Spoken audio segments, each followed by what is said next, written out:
are here. We're live on C Suite Speaks, final episode for the month of May, and the episode which I must start with asking you the question: how far May salary? Did we budget? Are we doing the Lord's work? Are we doing things properly? What's going on? What's going on?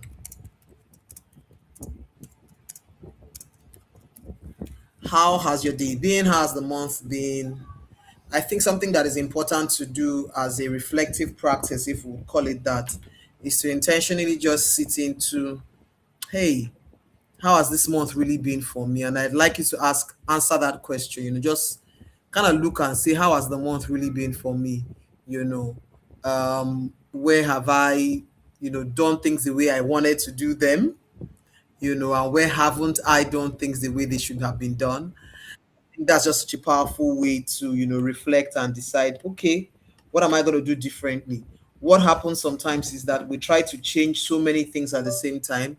I'm guilty as charged. Try to change so many things at the same time, end up losing out on all. But I'm learning, right, that if we pick just one thing, one thing that has a great impact on other areas of our life, if we pick that one thing that has a great impact on other areas of our lives, we are able to, make change and significant change that makes us feel like, I'm doing well. And there's nothing as powerful, or it's just so powerful to be able to say to yourself, I've done well. It's just something so beautiful, so powerful to be able to say. So, how are you? How has your week been? I hope that you're proud of yourself and how far you've come. And even if you aren't, there is still time for you to do, great stuff, even over the next 4 or 5 days of the month. And for those of us, who are, I don't think it's a Nigerian thing, I think it's global. Tomorrow is public holiday and next. So that's sometimes to wake up a little later. But don't just sleep in, sit in and ask yourself, what else do I want to do? Where do I want to even enjoy my life more? Where do I want to be happier with my life? I say as the happy employee coach that if you're not happy with your life at work, you're not happy with your life in general. Why do I make that assertion? Because you spend more than 70-80% of your waking hours at and around work. So, frankly, for me, if you are not happy at work, you're most likely not happy with your life, right? And so that's why I'm very, very, very passionate about teaching people how to be happy at work. And part of that good work of teaching people how to be happy at work has birthed while we are here today at C Suite Speaks, right? That opportunity, that time where we come together and we just learn from one another, right, about life, but life particularly as regards our careers. And the way I like to say this is this: you are learning from those who have gone ahead of you. You are looking at their today, and if it looks like what your tomorrow should look like, then you want to tune in and listen. And that's why it's called C Suite Speaks, where I intentionally bring leaders in the C suite and just get them sharing their story, just sharing their story about what has worked for them, where they are coming from, what they would do differently, how they would advise themselves if they were younger, just the works around that, and just saying, hey, what would they tell you? What would they tell their younger selves, right, about how life works, how career works, and what they should be doing differently? So that's what C Suite Speaks is about. So, welcome. First, again, I'd like to ask, if this is your first time joining us, trust me, you'll get value. If you're an old timer here, please drop a comment, let them know that they will get value. And then do me this favor, right? Go well, and go do well to repost on your LinkedIn page, repost on your WhatsApp status, put it in those your career related WhatsApp groups that you are in, right? And tell them that for sure they are going to get value. Let them join us. I am going to be inviting our guests shortly, right? I'm going to be inviting our guest shortly. I'm trying to be sure that I can reach her. Let's see.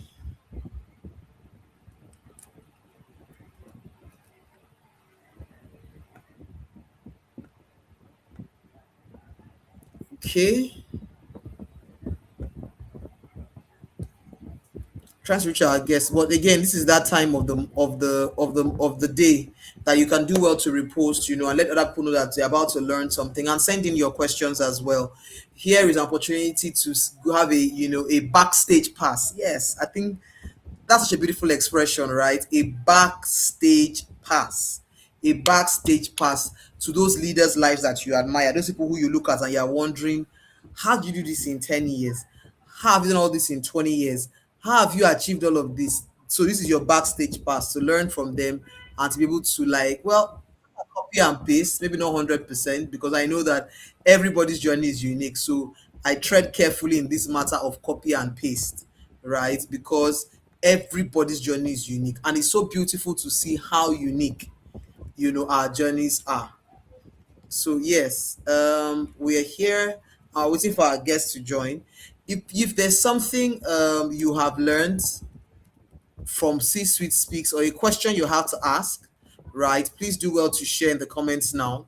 Something that is bothering you, something that you are intrigued about. As I wait for our guests to join, just a minute. I just want to be sure that, yeah, I think we're good on all connections and platforms. Um,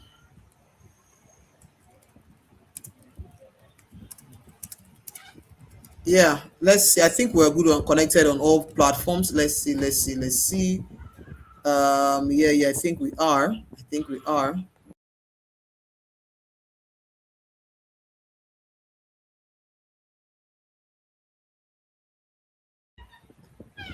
So if you've planned your salary for the month of May already, you've intentionally budgeted. Let me see. Let me see your you congratulate yourself. Say I have budgeted. I have budgeted in the chat room. Say I that you have budgeted your salary, and you're ready to follow the pattern of what you said you will use the money to do. You're not going to dance around. You're going to do what you said you were going to do. Let's know in the comments. You have planned salary, you have filled your budget template, your budget sheet, you've written it down, whatever mode you prefer, but you've done that work for May salary, and you can see yourself already following through, day by day.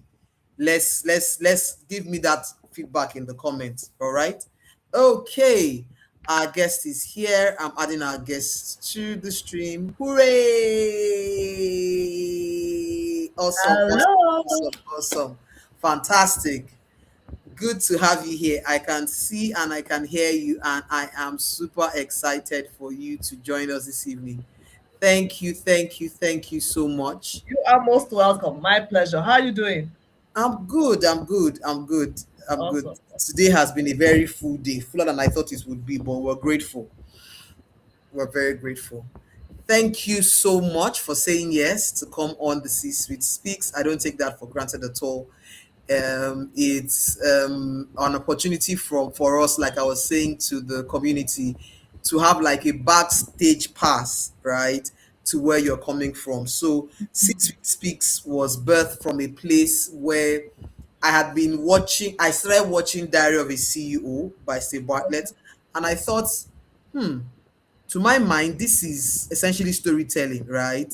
And I think we need more stories from the African perspective, what it means to walk in Africa, by Mhm. Africans, for Africans, what that means, and how people have been able to succeed. So it's really just looking back to Chioma of 20 years ago and saying, what would you advise Chioma today, right? What would you tell her to do differently? How would you tell her to, carry herself in a way to create success, right? And so I say to people who watch or who join us that the whole point of doing this is, if if our guests, right, today, if their today looks like what you want your tomorrow to look like, then pay attention, because they will share with us the steps that brought them here. Essentially, what brought them here, that's what it is. So welcome, welcome, welcome. Thank Thank you you. again and again for coming. So the way I like to do it, right, is I like to ask the my guests to introduce themselves. Now, the post we have, especially on Instagram, has a bit of a profile, right? But I like my guests to introduce themselves, so they share the bits of themselves that they want us to touch on, right? and then we're able to just focus on that and ask questions. So it's a journey together. All right, so that's how I would like us to go. But I'll just briefly mention that everyone watching, bring out your pen and paper. You know how we do. We don't just listen and say, "Oh, it was nice." Mm-mm. We take notes, we learn. One of the things that intrigues me about our guest, Mrs. Moma's profile, is her transition between public and private sector. I'm very intrigued by that. Right, that transition is something I hope we'll get to learn from today. But we'll first start with that introduction, right? So Choma has decades of experience, more than 2 decades of experience, work experience as a leader, right? And has worked across both private and public sector, right? And she's thrived doing that. Okay. So over to you, ma'am. Please introduce yourself and we'll take it from there. All right, Nneka, the happy employee. Nice to be here. My name is Choma, like you said. I'm a mom of four, child of God, wife, friend, sister, and mother, all of those things. But of course, we're here to talk about my career. So I want to start by saying I am a lawyer by training. But very early on, I saw that I wasn't one of those lawyers that would want to practice in the court of law. It's a fantastic thing to do. I wish I had done it for a few years, but I didn't. And it was something I knew I wasn't going to do for the long haul anyway. But then, having said that, my legal experience has proved valuable in every sector I've worked in. So I've worked mostly in the regulatory sector, public sector. I've worked with regulators in the communication sector, in the power sector, and more recently in the financial sector, where I worked with NDIC. But what a lot of people know me for is being a coach. I coach working moms. Because I'm one of those people that believes that you can have a career and you can do well by your children. You can Mm, raise them well, you can be involved, you can be intentional, you can be present, and you can still have a career. So I'm a coach. I'm also an author. I love to write. I write for children. I write for adults as well. I'm actually the vice chair of the Association of Children's Authors in Nigeria, amongst other hats I wear. So that's me in a nutshell. And presently, I am the head of policy and public affairs with Guinness Nigeria PLC, one of the biggest beverage companies we have. We are the only total beverage company in Nigeria, which means that we make alcohol and non-alcoholic products. Well, we're not the only now, but we're one of the first. Now we have a few others that have joined us, but it's a total company. It's a company you see all our products in every home for sure. So yeah, that's me in a nutshell. amazing. Thank you so much. I like how you started mom of four, child of God, just setting the tone. And I think that that's just important, right? And I say that because sometimes as women, we are told you should be more than being a mom, you know, as if there's almost as if that part of your identity is something you should not, So tell me about why you think it's important, and is it intentional to start there? What does that mean for you? Very intentional. Even if I have job interview, they must know I have children. They must know it's important. It is very important, not because it's not a thing, it's a thing because the truth is that it's part of my life. It's a huge part of my life. So you will know I have, I remember where, when I worked with NDIC, they all knew my children. Because there's sometimes I will want to go for a class recital and I will tell my boss, that second one, I heard that yellow one say, "Hey, what happened to you?" And he asked, "He's going to go and say, oh, swimming." And they will start gisting. Say, "Okay, please greet him for me. Oh, yeah, go now." But if they have no connection or no relate, they cannot relate to the fact that I am a mother. It will be harder for me to start bringing story. My child, oh, you have children. Oh, okay. Which, how old are they? You start telling story like that. But because I've brought them into that sphere. My work knows them. They know my work, and that's why it's part of my identity. So what I do, it's oh, I have children. Oh, my children are coming. Oh, they come and in fact, just yesterday, one of my colleagues saw my younger son. He couldn't recognize her, but she was like, when I say you're coming to my office, because then midterm, if you're on midterm break, I come and sit down in the office, take paper, do something, because I want them to see what I do. I want what I do to see them, Hmm. because it just makes it a total picture. So when you're saying some things, because my mothers, we want to be there for our children, we have to be there. That the most Hmm. important work we're doing. There's no work that you can be replaced on any job. Any job you're doing, they can decide to change you and say, Biko, bye bye. But when it comes to your family, you're their mom and you're irreplaceable and you need to be there. You need to do what you need to do to make sure that you make the impact you need to make as a mother or a father in their lives. So that's why I'm very deliberate about it. Amazing. And I think it's just, I mean, I'm thinking about what you said and I'm just reflecting in my own career and thinking, yes, indeed, it's easier if those conversations about the fact that I'm a mom is part of what you are doing. It's just easier.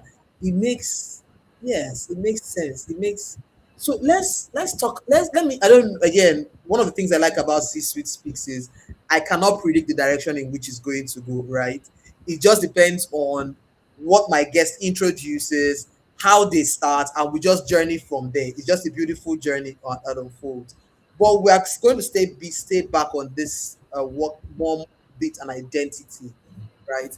I feel like some of the people listening as will struggle with that, right? How much of talking about my children is okay and is professional. Is there a line? Are there things I shouldn't share? And you being a coach of working moms over the years, Mm, please mm, share your experience with us, what you would set as guardrails, what you would advise, how to have those conversations. And just feel free to, mm. because honestly, I've never had this kind of conversation with any of my guests. So it's interesting that we are starting here. So please just feel free to flow, please. So I think there's a bit of paranoia we have, So even with me, that I share about my family a lot. A lot will tell me, "Yeah, don't share this one, that one." But me, I'm covered. Me and my family are covered totally, 100%. And the work I do involves me sharing some of these things that I do with my family, just to show you, you know, that it is possible. So the fact that I bring my, so for I remember the year, it was the year my husband turned 50. I invited one of my colleagues turned friends to my husband's party. He was like, Choma, as in, I cannot see any office person here. I think there were like two or three. And he was like, wow, I would never have guessed, because you're the friendliest person at work. Everybody, you're so whatever. So there was still that boundary. The fact that I'm bringing my children come to the office and greet everybody and call everybody, Auntie Neka, Uncle Jimmy, doesn't mean everybody's in my home. Do you Hmm. understand? Doesn't mean everybody's in my business. It is what I'm showing you that you see. So yes, there's some things that are, as in that for me, they're okay. Oh, my son graduated. This one happened. But it's not every single detail that they need to know. So there must be a private part, a part that you're keeping covered. And like I always say, that's why with pregnancy, unless maybe you have a very big stomach, usually from day one, people will not know you're pregnant. It takes a while, Yeah. but some things are meant to be kept for there's some things that are just there's a reason why. So even with the family, there's some things you're meant to keep. They should, it's not everything. With your husband and you are fighting in the house, there's something happening, you bring it to the office, this one happened, no, no, no, no, no, it's not like that. You need to have filters, you need to have boundaries, you need to have some barriers. So yes, I am very much what's the word, I'm very comfortable sharing certain things about my family in the office, but there is definitely a boundary. There's this trend on Instagram. Like I said, I share a lot about my family.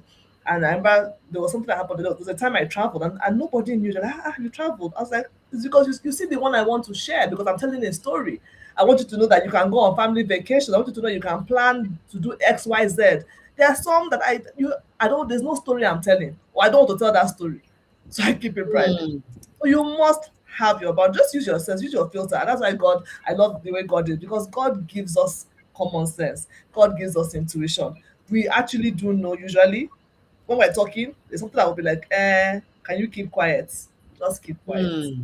Hmm. Yeah. So just don't be paranoid. Don't have paranoia, but you should know. You should know when it's time to say, oh no, this is actually just for me and my household. Hmm. I like how you brought it into the matter of intuition, right? Because we talk about it over and over again that women have that intuition more, of course, not that men don't have it, but that women have that intuition. Somehow everything may be looking green, but you just know that there's one red somewhere. It may not be obvious, but you just know that It's there's there. just something. Mm-hmm. So I want us to step back to when you first started working, right? You said that you studied as a lawyer, but Mm. you just knew somehow that I don't want to be in court arguing cases. How did you know? And I'm asking this because of the person who is early in their career, wondering, should I stay here? Should I move away? People are saying, oh, experiments, try now. But I really don't know if I should. Just sharing from your own experience, what would you advise, someone? So it's good to try different things, especially if you have the advantage of youth on your side. You can dabble in here, try because at times you don't know what something is until you try it. So you're like, "Ah, I actually like this thing. Oh. Have you ever had that kind of food? There's some meals you see and like, this food looks one kind, but hey, just try. I was like, and I love olives. The first time I saw olives, this thing doesn't look like it would be nice, but now I love olives. So it's just that's the way. So it's actually not a bad idea. But for me, from day one, so I've always been someone I love to talk. And in fact, I'll say the enemy attacked it. I will say it that way because I stammered badly, so I could not talk. Because Hmm. if someone likes to do something, the person cannot do it. So I've always loved to talk. I've always loved to read. Um, I didn't consider myself a writer growing up, but now that I know I've always been a creative. So I I didn't know what I wanted to do, but I knew it was something that was going to be interesting and dynamic. I've always been that kind of dynamic person, doing different things and all that.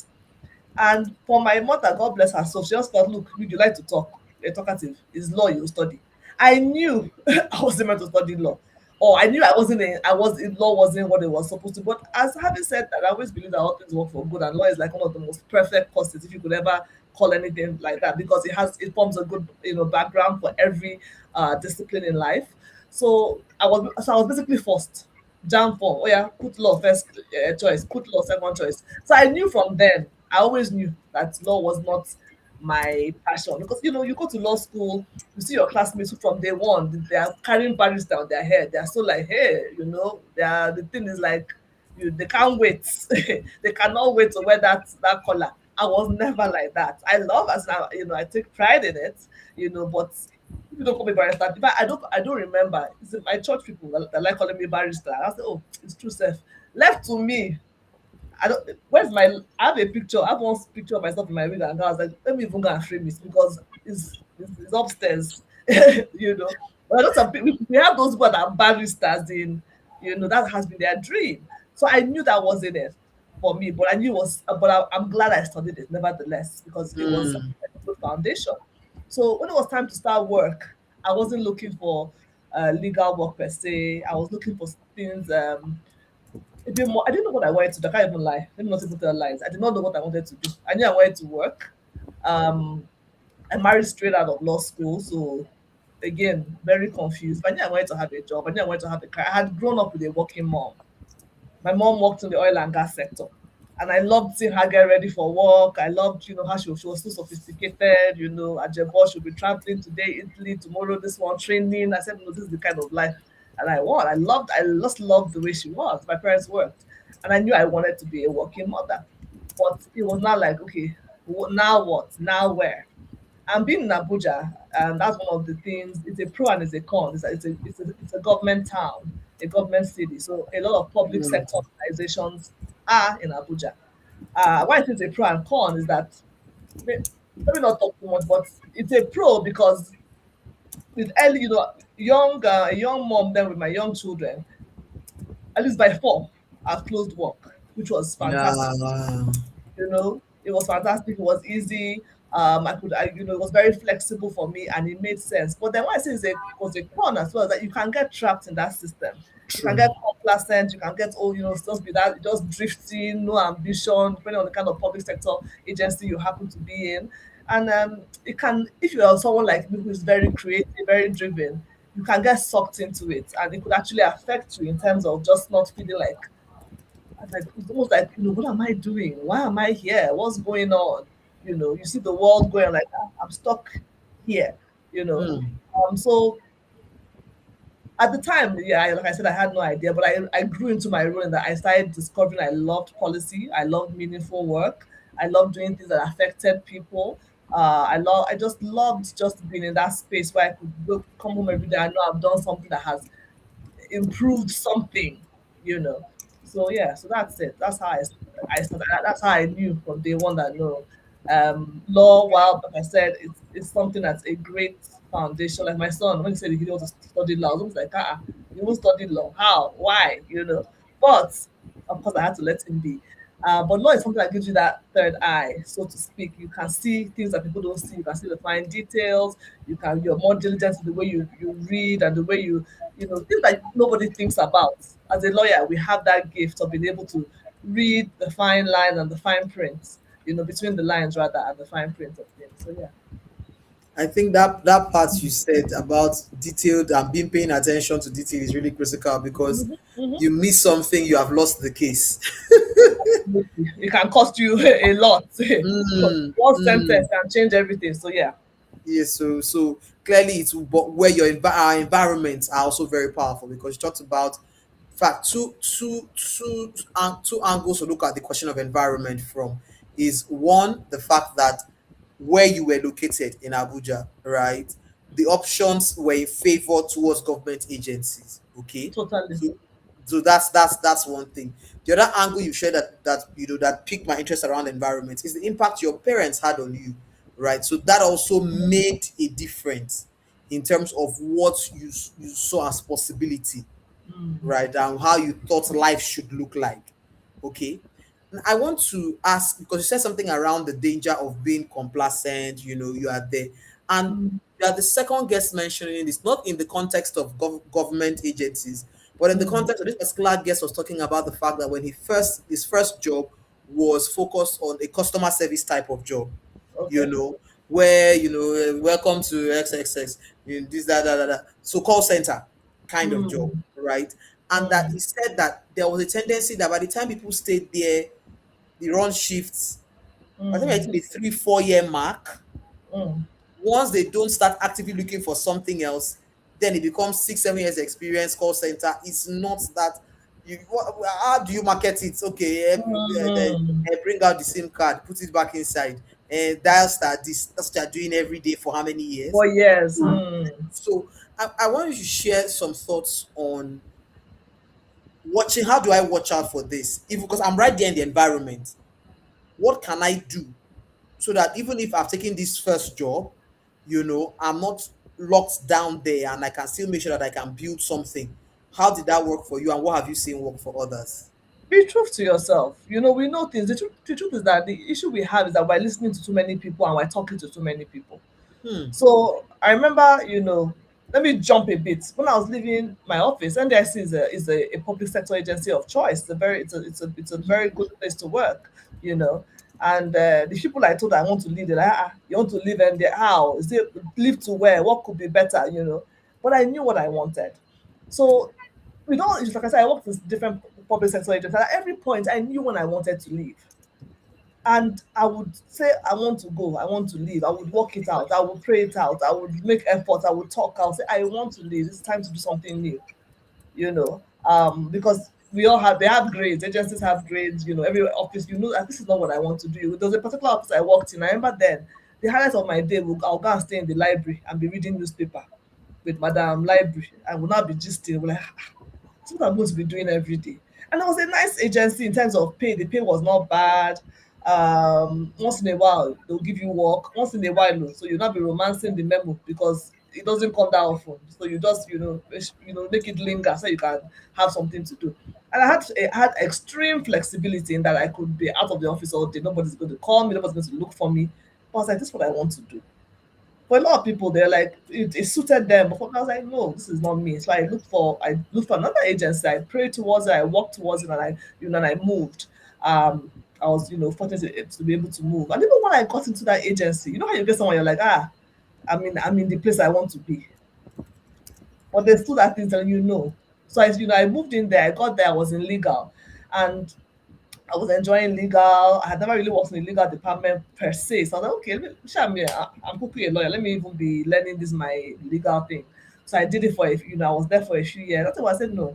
Can I move to another unit within legal? Then while I was there, The director noticed that I had a writing gift, and he said, I want you to be the editor of our in-house newsletter. And I did it, and I did it successfully for years. I made other people start doing the same kind of newsletters. So from there, I was like, after a while, I was like, this legal department, I'm actually, it's becoming very mundane for me. I'm not enjoying the process. I'm not, and I had discovered I had passion for other things as well. I had started, writing a lot, speaking, I started doing all sorts of things. I was like, no, there has to be more. And this is the place of mentors. So I spoke to my boss, who I consider a mentor. I said, look, yeah, I'm tired of this thing. And he knew me. He knew I was a hard worker. He knew I was like, he said, okay, you like to write, you like research. Why don't you do? He gave me a few pointers. Why don't you try this department? Why don't you try that department? You know, and take action, because I took action. I asked to be redeployed, and that was the last time they did that kind of optional redeployment for many years. After I asked to be redeployed, and I was successfully redeployed for like 7 years. There was no not optional. What's it called? Voluntary redeployment. It's either they redeploy you, or they redeploy, or they don't. You can't ask to be redeployed. So I asked to be redeployed to a new department. I was into strategy, and that was amazing as well. It was an amazing experience for me. I got to see a lot of my gifts. I got to, do different things, attend different trainings.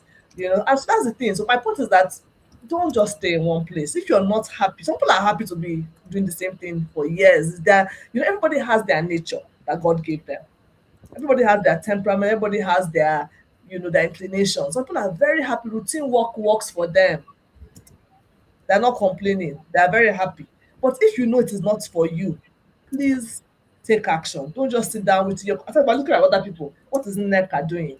Nneka has been here. She's happy. She has not left. Now, why am I the one that? No, but you are not content. You know you want to move. You know you want a more varied CV. So you will be true. Just know who you are. Know yourself and act on those things. It's something the Bible says that you should delight yourself in the Lord, and He will give you the desires of your heart. The desires of your heart were put there by Him. They are Mm, desires of your mm, heart. mm, Why will He give them to you if they're not valid? mm, So those things you're desiring, you want to move, you want to try another office, there are things that are valid. So why don't you act on them? Because a lot of people just sit down and say, oh, maybe I should just stay, maybe next year after one more promotion. And sometimes it's good to do those things. But if you're having that thought or that desire to say, I think I need to move, by all means, strategize and start acting on that desire that's in your heart. I like it. Strategize and act on the desire in your heart. So, act on the Mm. desire in your heart. I think it's when people sitting down, and because sometimes we tend to feel like, yeah, but at least I have a job now. I'm not doing badly. Why am I pushing for more? Mm. It's like, And okay, that so is you. That is you trying to, because you're trying to rationalize. Because, like I said, if I had this question, I remember there was a lady. She said, as in, do people live NDI? I said, that's our dream job. I said, fantastic. May you get it in Jesus' name. It's a fantastic yeah, thing. for You know, you. it's about, but I knew. And the way the public sector works, unless it's hard, it's not easy to make impact. Even though by the grace of God, I did make impact throughout my years there. From when I was there, I keep on saying it, that it will be difficult for you to say, with the years I was in NDIC, to call my name, and they'll say, we don't know her. And it's mind you, this is a over 1,000 man, organization. So I did make my mark. I did do my work. I volunteered in different committees. Like I said, so there's so many ways. I didn't allow myself to be caged in a box. Today I'm working with COM. Tomorrow I'm working. I'm in one committee with HR. I will write letters. I'll say, oh, please, National Women's Day, let's celebrate. So people are like, what kind of Obasabi girl is this one? This woman should stay in her corner. I was always, I'm doing this, I'm doing that. But I did the best. But so I did. In fact, I worked so hard and I did so well that people, when they heard I was going, they're like, we thought you were happy. I said, no, nobody offended me here. I'm okay. But I will do the work. I will be working while I'm there. So I wasn't there, even though I had other career aspirations and dreams and plans. I was doing my work while I was there, and I was doing it very well. So much so that the day I resigned, there was a project I had been working on. I took my boss kind of unawares, and I told him, I said, "Okay, don't worry, this project, I will see it to the end." And I saw it to the end. And he was really, really grateful. So you how they say, oh, some people they're about to resign, so they stop doing their work. Not me. I did it to the last day. I made sure that I was able to hand over and in a way that they would say, "I know that this woman did well for us." So yeah. I like this. One of the things you said, what kind of Obasabi girl is this one? I think that many of us sometimes we don't want to be, for lack of a better word, tagged, Mm, right? We either subconsciously or something that we will not voice out, would rather be identified as, we rather not stand out. We just want to blend in. We don't want to stand out. We just want to blend in. Let me ask, what are the advantages of standing out like that? That mindset that says, I see something happening and I want to, know what is going on. Oh, there's some opportunity here. I'll talk about, like you said, International Women's Day is coming. Oh, I'll prompts, let's organize it. This, what, are there any benefits? a million and one. Hmm. A million and one. Um, first of all, I call myself an ambivert. I have quiet moments, I have extroverted moments. But there's an advantage in being known and being known for the right reasons in your organization. The obvious one, for when opportunities come, they're not thinking, they know the person. They'll say, go and call so, so, and so in strategy. We know her. She can do the work. That opportunities will come. But I was just telling someone the other day how the time I was going for trainings back to back, and a lady came to me and said, I don't know she has not gone for any training that year. And I was like, in this same organization. I said, how? And it wasn't because she was not a how, but because she was just allowing herself to blend in. Actually, a very hardworking lady, but she was allowing herself to blend in. And she wasn't, because of how to stand out or anything. But me, you must know me. Oh. Anywhere, in fact, and I'm a quiet, I'm a bit of a paradox. I can be quiet, but I come somewhere. I say I see. First of all, you're a light upon a hill. So faith wise, you're the salt of the earth. So you must stand out, and you must stand out for good. So I'm in a group. I cannot be in a group. They say, "Who? Any question? I will ask question. Do you have a contribution? I will make a contribution." Because, like I said, the advantages outweigh. I can't even think as in the only negativity that they'll just look at you and say, ITK. She too do, she too know. That's all. But I can, at the end of the day, I will just say, just because I was just being true to myself. That is who I am. I know the answer. Why would I not say it? What's the problem? I have a solution. And I remember, sorry, excuse me. I remember the first time I entered a meeting. It was at the central bank with my officer, and there was and they were arguing about this issue, and they were arguing, and everybody was saying, I knew the answer, and I was like, then I was new in that in my organization. I was like, if I talk this one I just came to the other day.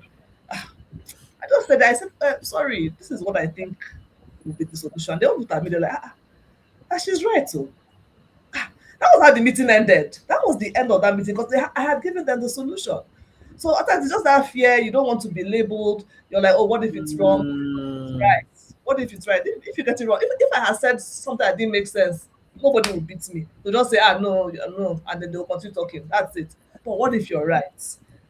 What if you have a point to prove, So, and I always tell people your motive is always important. What are you trying mm. to prove? Are you trying to show that you know more than everybody? Is that what you're trying to show? Are you trying to show that? Are you trying to oppress other staff, or are you just trying to be a diligent worker, doing what you ought to do? I like this part, this bits you've touched on now. Hmm. Mm. Your motive in speaking up. Is it about you? Is it are you focused on? And I find that the mindset around that cuts across different issues, whether it's in giving feedback, whether it's in receiving feedback, Mm. whether it's in forming the mindset with which you approach that, it has an impact on how it looks, and how it's perceived. Yes, that's the word I was looking for. On how it's perceived, right? That mindset is really important, you know. And I think that's so powerful. Asking questions, make contributions. So that fear of being labeled is really a big thing. Oh. People being worried that, if I now get it wrong, they will say, this one, what does she know? So I might as well keep quiet. And then people hold that mindset and it holds them back month to month. Meetings are happening quarter to quarter, and you keep on thinking, I don't want it. I don't want to make a mistake because of fear of making Because a think mistake. about it, people are paying for visibility online. They are paying visibility coaches.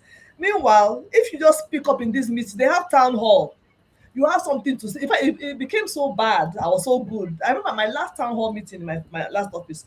People wrote question and gave me and said, please help us ask. Because they know that Choma Wow. will ask question. If I have question, I will ask. Do you understand? I will, if something is bothering me, I will say it. And that is, and how else do you get visibility in an organization? The MD will see you. Oh, my name is Neka. Just da, da, da, da, da, da, da. Immediately, they take the Neka. Oh, what department are you in? Okay. Hmm. Powerful. I'm taking notes. Sorry, that's why I'm I'm taking notes. I like how you said if something bothers you, just ask a question. And the fact that people are paying visibly, that's a very good imagery. To say that people are paying people to be visible. You have an opportunity, and you are missing out on it because of fear of being labeled or fear of not wanting to be wrong. Mm-hmm. I think that's just so critical. There's something you said earlier that I want to us to go back to. The danger, we'll call it, or the trap of listening to too many people. How do Yeah. we perceive who we should listen to? Ah. How do we, in your own experience, in your own life, in your coaching, in your own life, how do you decide who to listen to? Well, first of all, I think time is something that helps. When you start dealing with people, you get to know who they are. You know Mm. this one. This man is a nice man. If I tell him, the whole office is going to hear by tomorrow. You know that. So you get to know who is who. This one I've interacted with her closely. When we had that end of year party, I saw how she conducted herself. This guy, or this my pastor. I see how I've heard that from the sermons he preached. I know he knows one or two things about this area. So you get to know. You get to know with time. Because I don't believe in that thing of not telling anybody. People have made a lot of mistakes when they keep it totally secret. Mm. They have made terrible mistakes, but you're definitely not meant to tell everybody. But there's some people who, and it's usually through time. Through time, you're able to now say, this person. Last time I told her there was this thing that happened. However, there was something that happened, and there was somebody, and the person. So someone told me something, and a very close friend of mine, you know, came and because I was close to her, the person felt that Choma would have told Neka now. They're very close. So when Neka now came to her and said, oh, I didn't know. She said, oh, you didn't know? Choma did not. So she came. I said, was I supposed to tell her? You told me something in confidence. You said, am I supposed to be in? Doesn't matter if you're my best friend. It's not something that was supposed to be shared. So obviously, after that experience, she will know that, oh, this woman, yes, she might be a talkative, but when it comes to this kind of things, she's not going to talk to anybody. She's going to keep it, close. So if you're intuitive, if you're sensible, which we all are, God has given us common sense, we have brains, you begin to know that this person, in my dealings with him or her, they have shown that this is how they are. It's not something you should take, oh, because I mean, and the person, and we eat together in the canteen every day. So therefore, I can't. No, if you know that based on your dealings with him, yes, he's not someone that, maybe he has this kind of attitude or whatever. It might not be good, but if you know this person, he has shown, he has proved himself, she has proved herself. Yeah, and then you prayerfully, you say, okay, I think I should confide. And like I said, that's the place of mentor. Sometimes we're looking for people. Some of the people have given me the best advice. There's one lady I met, just like I met her online. We exchanged numbers. I was following up with something with, for her. We became very friendly. And she gave me the best career advice ever. I just called her one day. I said, Auntie, can I talk to you about that? She was like, oh, sure, come. And she was so sound. I was like, okay, if I had said, oh, I don't know her, I've not, but I had followed her page. I had, interacted with her quite a bit. I knew that this woman is a very sensible, very exposed, very highly placed woman who there's no way she would have gotten to that height if she didn't have sense now. At least let me, I proved to have made a good decision. So trust your guts. I would say that trust your Mm. gut, right? And just be Be very deliberate about who you share or who you ask certain things. I want to shift the conversation a little bit to there are so many things I'll touch on. I'm not now sure whether so the first part in my mind, I wanted to Mm. ask about office politics, right? But I also wanted to ask about this concept of managing your manager, right? Is Ah, something that I teach about. You have very decades of experience mm, across sectors. I want to believe across gender, yes, across religious inclinations, very much so. um, across age, right? If you were to reflect over these varied experiences, right, with respect to managing your manager, just share with us some things that you think anyone who is watching, younger, just can learn around this concept of managing your manager. The number one thing is that it's your job to manage your boss, not the other way around. It is your job to manage your boss. I've had some very interesting colleagues, co-workers, ogas, madams, study people, get to know who they are, understand your environment. What kind of office are you working in? Do you understand? How do we do things here? What's the office culture? Because if you don't know the culture, of course you're going to end up doing something that would just go the wrong way. So you come into an office, and like I said, just the simple things. Everybody is calling everybody. You see that everybody is Oga, boss B, Mr. AB, where Allah chief, a doctor. Then you just come up your mouth, Chioma.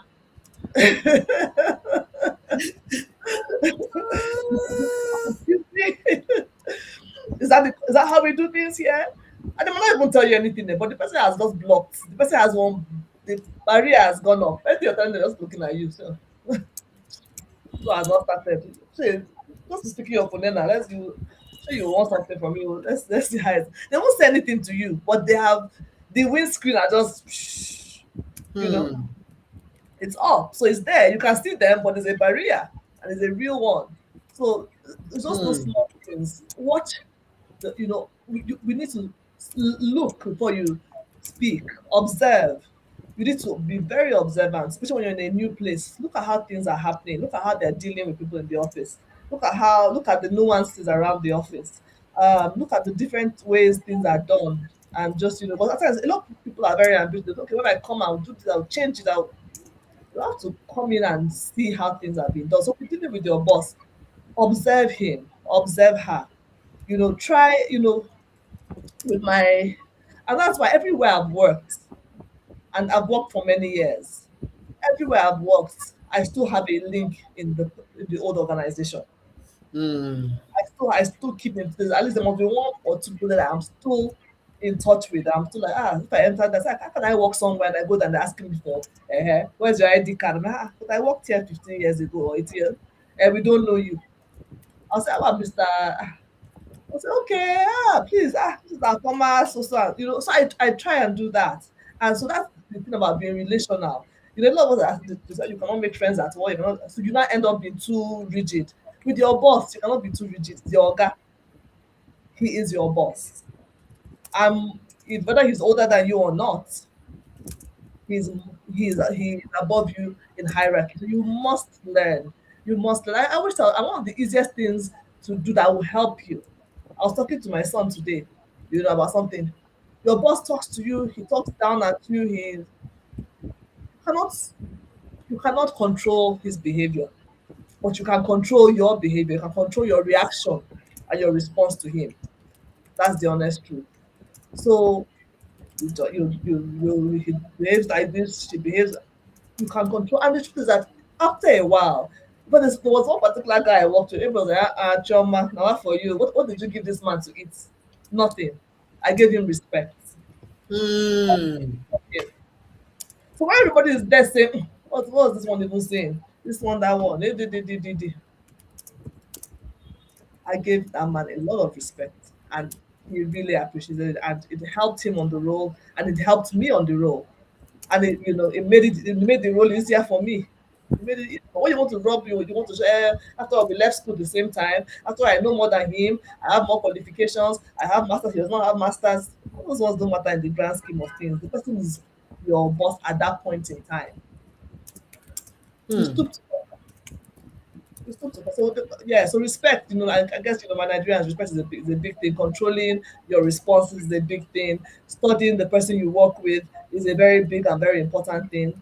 I think you do that, you find out that the workplace is not that, because I cannot work in a toxic environment. I'm so much of a people person. I cannot function with the toxic environment. But that toxicity, if I actually come there and actually make it a bit better with the way you behave, with your own attitude towards work.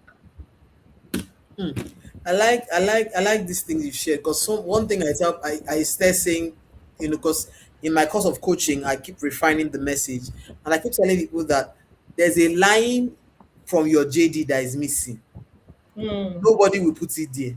That line mm, is in all of us JD. Manage your manager. You can speak all the English you want to speak. You can say, is that not what they're a manager? Why should I be the one managing them? But if you truly want to enjoy work, you've got to be very mhm. intentional. You've got to be very intentional about how you engage your manager. You can't leave it to chance. You can't. I think that's the thing. People just leave it to chance, And this my boss has started behaving misbehaving again. Oh, this person said this. You're not intentional about saying, okay, You have to there be. are In fact, there was two somebody sides. I worked with. Somebody I thought somebody I worked with. So somebody said, this man that you're always praising. And they heard the man gossiping about me. They didn't pay me. He paid me small, but I still said I helped myself. If I allow that seed to be sown, I now will not like him. I'll not start acting somehow. And he's still my boss at the end of the day. And so I found a way to kind of manage it, and and to get I felt bad by trying to get over it. But I remember after I stopped working with that particular team, did you put on it? He said, how did you work with this person? I just laughed. I said, because I was able to manage the person. The person was one of those people that he's very I have to be careful. So I'm not revealing anybody's Of course, of course. micromanager. Hmm. Micro, yeah. So, but I had to. If I wanted to, I said, "Oh God, do you know you're micromanaging mess?" I said it with a smile. You're micromanaging mess. No, and that was one of the ways the person outside to just, you know, calm down. I didn't say to fight. I said, oh God, this micromanaging, allow me to do this thing now. You don't trust me. You don't believe I will do it. So it's when you say the thing, the person say, me, no, it's not true. And the person has gotten the message, and they start to examine themselves. When you start shouting, oh, no, no, you're rude, you're whatever, then you have a confrontation, the whole office hears, fight, fight, fight. At the end of the day, what are you going to gain at the end of the day? So Hmm. it's you have to. It is your job. It is your duty to Hmm. manage. So as I got here, there was on my present role, there was something. One of the people I work with, and the person is a senior to me, and there was something. And it was. So I was like, no, no, no, I shouldn't have done that. I said, no, the person is my boss.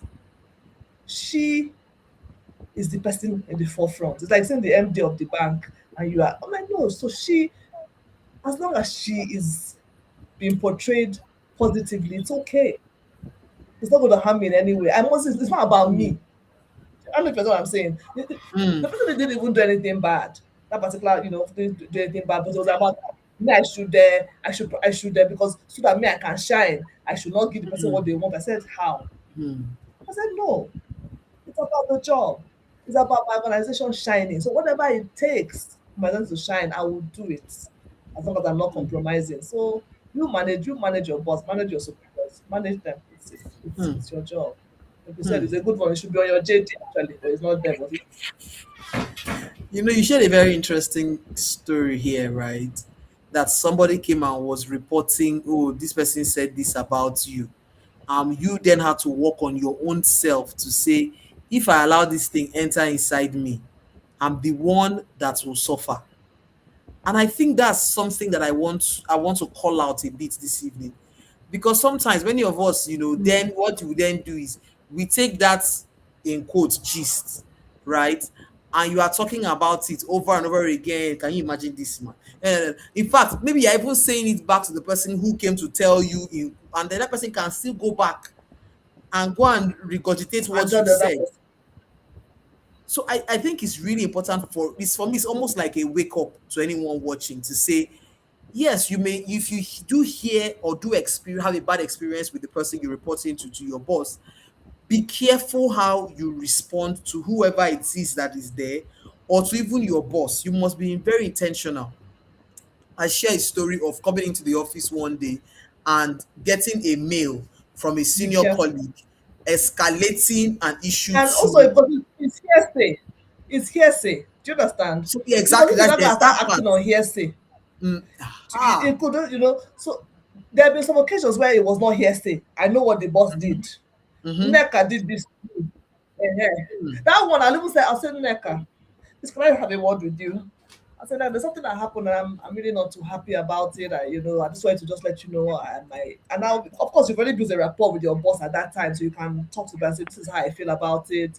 You might have had your reasons, but honestly, and you just talk and you have that discussion, and everybody, if he needs to explain himself or she needs to explain herself, say, no, no, no, it's not like that. So this is why I had to make a choice. So sorry, I know you would have wanted to go to Dubai, but to your see, there be no problem, it's okay. But the one that it is hearsay, they brought it to you as gist.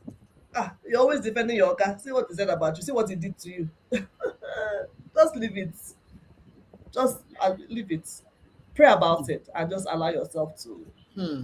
Hmm. Very important. I like also the example you gave about being careful, how you can give the feedback lightly. Like, I can do this work well. Oh.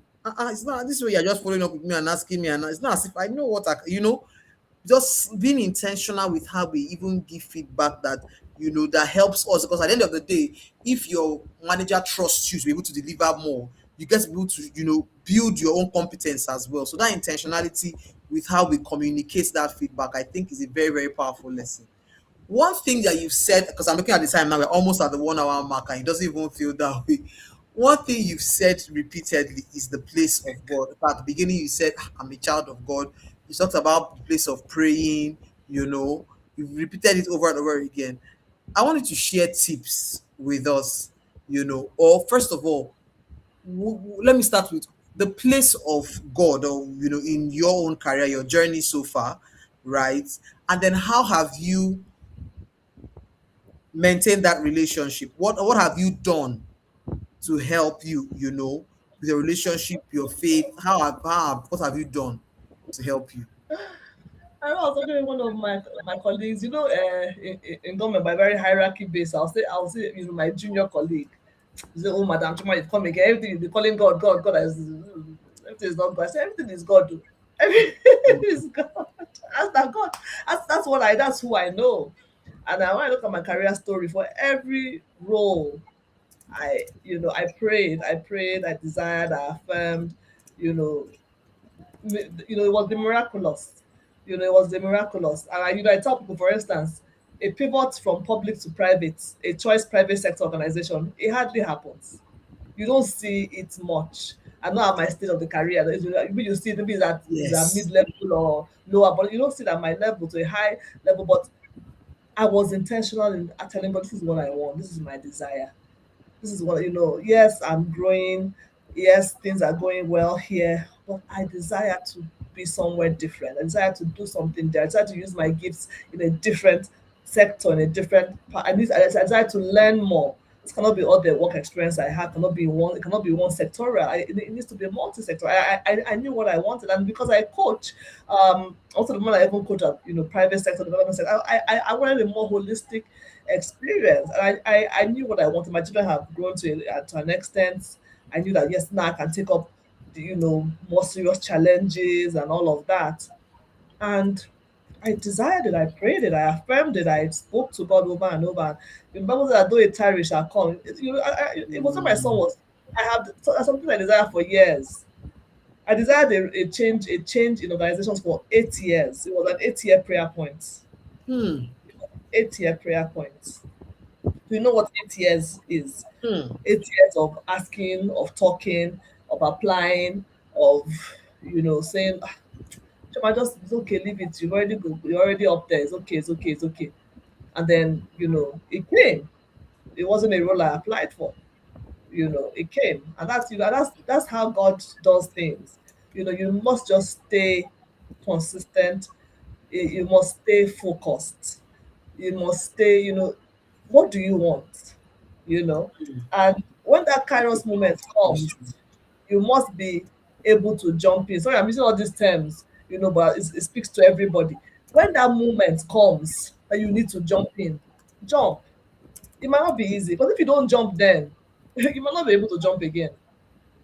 It might not be because and I had because of how I relate with people, I had met so many people who had wished, I wish I had left. I wish I did left. Now I'm about to retire. Hey, yeah, yeah. I said, no, no, no, no, no.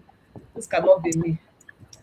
So many people I had interacted with so many of my they had said the same story. If I had a chance. I said no, this cannot be me. And I spoke to God about it, and I'm so happy, I'm so grateful that for and like I said, and even as you're speaking to God, and there's always there's something the Holy Spirit told me. He said, you always do it from a place of gratitude.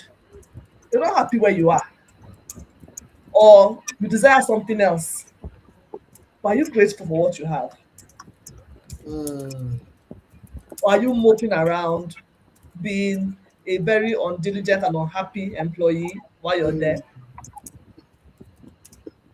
You need, when you're waiting for something, you need to be doing it in a diligent manner and in a happy manner, in a joyful manner. And that is how you're able to get your elevation. That's how you're able to move. I had a friend that moved recently. She had been in the bank for years, decades. When her elevation came, it was the same thing. Beautiful, hers was private to public, which happens more often, and yeah. it was beautiful. It was beautiful. Just came, bam. She had desired, she had prayed. And of course, which is why there's a place for mentorship. Offers had come. I had Mm, gotten other offers along the way. But I would ask, I would pray, ask one or two trusted people. No, no, no, no, leave it, leave this one. This is not it. Or even in my spirit, they will check as a no, no, no, this is not it. No matter how much they're offering, it doesn't make sense, you know. So yeah, so the place of prayer, I cannot even, it's it is so important. Because the Bible says He will bless the work of our hands. So as you're working, you must keep on asking Him to bless it. He has already said they continue to just say those words and say, please bless the work of my hands. Please help me while I'm here. I don't want to be here. Please help me to move. I think I'm called to something different. Please God make it happen for me. You just need to keep on. I have so many testimonies, so many. Time will not permit, and so many details of every. Like I said, almost every role I've gotten. The divine has showed up in ways that you'd be like, are you joking? Are you kidding me? Did this really happen? I think this is so powerful, right? That bit of approaching you're asking for more with thanksgiving, right? I think it's so critical. That place of gratitude for where I am. Another thing I think is many of us, like they say, we know what we don't want. We are not as articulate, or we don't even bother to articulate what we do want, right? It's one thing to say this is what I don't want, but what do you want? What kind of life do you want to live? How do you want your schedule to look? How do you want your life to look? I think it's so important for anyone watching this to take note of that. The intentionality to sit down and say, what do I even want? How do I want to work? It's so important. Because I said you were on this for 8 years, right? Before the Ah, answer finally came. before I let me share one testimony. Before I started working with NDIC, and that's why I tell people be careful. NDIC was a prayer point for me. I wanted to work there. I went there for something, and I liked the person. This is a good. I love the house agents. I love the office building. It's beautiful. This is where I want to work. And I kept on talking about this is why I want to work. This is why I want to work. So when I saw there was an opportunity, I quickly keyed in and I prayed. And God opened the door. He opened there. He said exceedingly great. It was like wow, how from an unexpected place. But I had already said this was my desire, and I kept Mm, on proclaiming and declaring that I will walk in that building. Do you understand? So, yeah. like you said, you have to be very deliberate and very this is what I desire. I desire to move to this place. I desire to work on high I desire to work in high places. I desire to enter into certain places, you know, to sit before kings and not men. This is my desire. Take me to this particular place. Call the Mm, industry, call the sector, call the role. mm. Wow. Okay, we are wrapping up now because we're already 1 hour in. You said that you remember people who say, "Oh, they wish they had left. They wish they took that," and that for me is speaking to me in particular, because as I made a transition, and it just reinforces to me that power of, this is what you want to do. Take the leap. Don't just sit down there, and you are saying, what if he does, So I'm talking to anyone here who is one, there's something, want to pivot to a new line. Shoma is a very perfect example of that. She's pivoted, right? She sat down on a job and said, I don't like how my time is being used here. I want to move and do something else. That is so powerful for us to think about. The fact that you can sit down and say, I've done this thing for a bit, I want to do something else. And then you intentionally walk towards it strategically. Don't let fear hold you and stop you from taking the jump when the opportunity comes, right? Before we go, I wanted to just leave any last word, something that I may not have asked, right? That you think is important, you want to leave for any young person watching here who's looking at your profile and wondering, can I be her? Can I really be her? Don't give What's the word? don't give up. Like I said, I mentioned my last role. I was on that role for no, my last place of work rather. I was in several roles there. I was there for 14 years. Half of my time there, I knew it was time to go. It did not happen immediately. It took another 7.5 years for it to actually happen, almost 8 years. But I did not stop believing. I did not stop being diligent while I was there. I was not moping. I was an MVP. I was a superstar to the glory of God. I was best. And I was applying my other gifts. That's when I started coaching, started writing, and started doing so, don't don't give up. Whatever it is you're desirous of in your career goals are valid. You want to pivot to an industry you never worked in before. I had never worked in private sector. People say it's not possible. It's possible. That pivot you want, that desire you have, it is very possible. Just trust God, apply yourself, take action. Because I'm waiting for one uncle to offer you something. It might not happen that way. Take action, act on those desires that God has placed in your heart. And by the grace of God, I'll be calling God every day, every minute, because truly, I cannot talk about my career or my life or my family without talking about Him, how far He has helped me, how He has helped me even in a new sector, how I'm thriving and doing well. How I had to start asking questions from everybody because I was in a totally new sector. But it's been fantastic. So don't be afraid. Don't think you can't do it. Don't think it might be too late or it might be too early. You have that desire, act on it. Hmm. Don't be afraid. I like that. Thank you so much, ma'am. Thank you so much. Thank you so much. I've written about 2 pages because I've been writing. And for me, it's just so powerful to see the lessons that you've shared with us this evening and what it means, right? For me, the place of God is one of the things that stands out, and the place of being clear on what you desire. That one for me is something that's even waking up to say, Madam, go and sit down on some things and say, what do I even really want in this area? Be very clear about it. Mm-hmm. So if you are watching and you have a boss who you think is difficult, what do you want? You're watching in a role that you think is, what do you want? Sit down and articulate it, and then begin to Be pray. specific. Be very You say, if they ask you now, what do you want? You answer. Don't say I want a job. Which job? hmm, Why? Where? How? very powerful. That's really stood out for me. Thank you so much. 1 hour flew by so fast. It doesn't feel like 1 hour at all to me. I thank you for allowing us to flow in the direction the questions have gone as well, because I believe that it's someone's answer who is watching us and saying, okay. And I usually sometimes I get these messages afterwards. People just, oh, I watched this one 2 or 3 weeks ago. I watched one of them and this happened. So thank you very much, ma'am, for giving us your time this evening. We don't take it for granted. Thank you very You're much, welcome. and God bless you. Thank you, everyone, for staying on. Please do well to repost God and bless. reshare so that others can learn as well. Thank you so much, ma'am, and have a very good evening. Bye. Good Good night. night. Bye bye.